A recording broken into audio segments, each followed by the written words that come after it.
Nature journaling used to be my only hobby. We were a match made in heaven. The world around me took on a new glow, and everything was more beautiful and meaningful with nature journaling. I could commit my whole life to nature journaling. But then something happened. Something changed. My heart, my mind, my gaze started to drift in other directions, mostly upwards.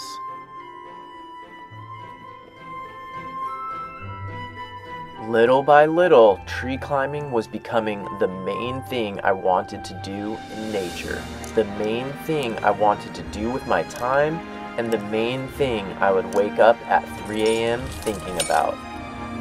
But before I throw my nature journal out with the bathwater and dedicate all of my time and disposable income to my new hobby, first, I'm gonna see if there aren't cool ways that I can hybridize nature journaling or use nature journaling to enhance and learn my new hobby faster.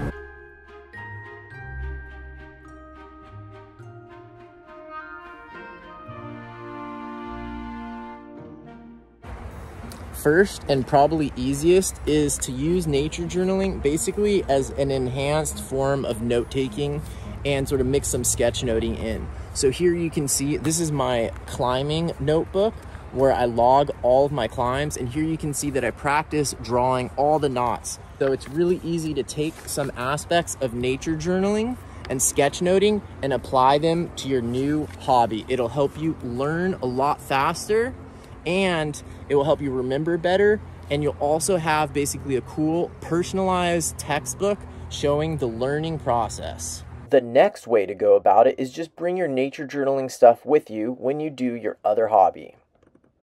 Some hobbies like tree climbing, trail running, cross-country skiing, things like that actually give you access to places for nature journaling that you might not otherwise be able to access. And that's a really tempting thing.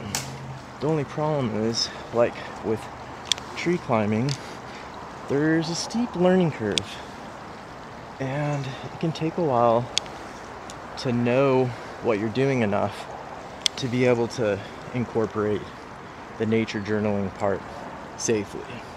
Some other examples of hobbies in this access hobby category would be hiking, RVing, trail running, cross-country skiing, kayaking, boating, mountain biking, world travel, and motorcycle touring. These would all give your nature journaling practice access to places it has not been before. Speaking of access, it's really helpful if you have good systems for accessing your nature journal supplies. Metadata is a perfect example of something that can be applied from nature journaling to other practices. This heading with basic information about location, time, and place has been taken to a new level by nature journalers, much higher than I think any other journaling type, hobby, or field of study.